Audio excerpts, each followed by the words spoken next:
ओडिशार विभिन्न देवादेवी मंदिर जाइए ऐतिहासिक पीठ जाइए कि नहीं ता भर सब गर्व गौरव कथा आम निजे न जानी आमर घर माँ बापा ठारू कि जेजेमा जेजेबापा सब शुणी था नहीं कि तो सेमती ओडिशार जो गौरव अच्छी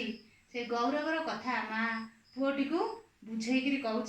जिते तुमरी भाया छोट पिलाटे बड़ हाँक जाऊँगी सब दुनियार विभिन्न कथा जानवाक जाते माँ ताक बुझेक कहूँ ओडिशार जो ऐतिह्य गौरव अच्छी से गौरव को केमिति किए करथिले का द्वारा सब होइथिला ये सब कथा बुझेक से कौन कर पुओटी को केमिति यही जातिर गौरव विषय कहब चेताई देव आउ भविष्य में पुओटी केमिति गोटे सुयोग्य संतान हम से प्रति उद्बोधन देछि कोमलमती शिशु मन में जातीयतार भाव सृष्टि करने कथा ये कवितार मूल लक्ष्य रही आम आज पढ़ा कहबी कथाटी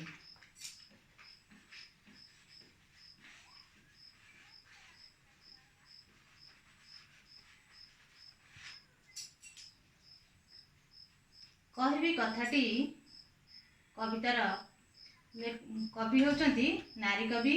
कुंतला कुमारी सागर ओडिया साहित्यर उत्कल भारती कहले कुंतला कुमारी ही समस्ते बुझती गत शताब्दी आरंभ में नारी माने शिक्षा क्षेत्र में आगक आसी नथिया बेले से चिकित्सा क्षेत्र में शिक्षाप्राप्त होई सुनाम अर्जन करथिले या छड़ा कवि और लेखक भाव में ओडिया साहित्य से सुप्रसिद्ध अंजलि अर्चना स्फुल्लिंग प्रभृति कविता ग्रंथ नहतुंडी कालीबोहू परशुणी इत्यादि उपन्यास तांकर अमर कृति यही कवितार आमको आमर जो अतीत आम जातिर गौरव कथा ही मन पकई दि जाइए आउ माता पुओ को उद्बोधन देछि आस गाइबा आज बाप तोते कहबी कथाटी शुणिबु तू देई मन काहाकू मर तू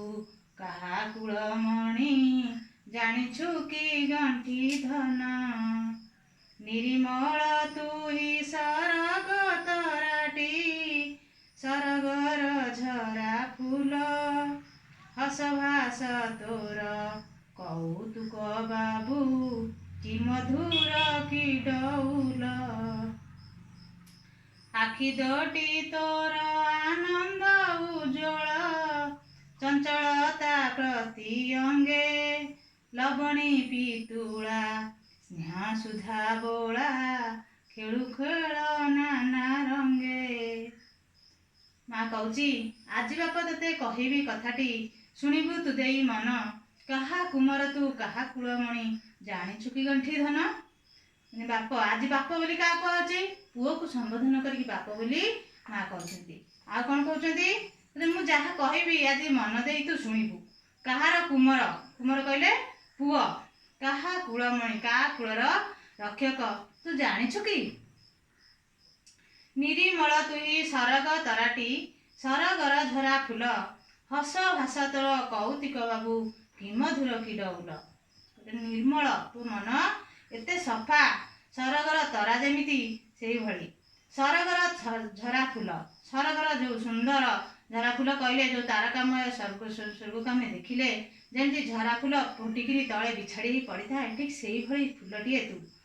कोमल फूल हस भाषा तोर कौतुक बाबू कि मधुर कि डौल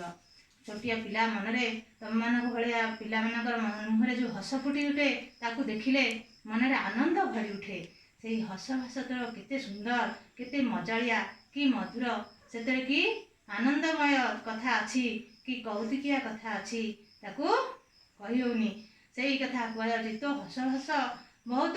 तू एते निर्मल सफा तेणु तू से विषय किसी आग को जीवाक हेले तो भविष्य आग को जीवाक हेले तू कौ कूलर कौ वंशर ये कथा तू जानिबा निहाती दरकार तेणु माँ कहते आखि दोटी तोर आनंद उज्ज्वल चंचलता प्रति अंगे कारण सब सान सान पिला मनरे किछि करिवार आग्रह ही देखा जाय थाए ता मनरे जो आउ किछि करिवि आउ किछि नुआ कार्य करिवि आउ किछि नुआ कथा जानिबि ये चंचलता ता मनरे फुटी उठुथिबा कथा माँ एठी दर्शैचंदी लवणी पितुला स्नेह सुधा बड़ा खेलु खेल नाना रंगे लवणी पितुला लहुणीर कण्ढेई केते नरम लक्ष्मी केते नरम से भली कण्ढेईटे तू अति स्नेह सुधा बढ़ा अति आनंद आउ गेल्हार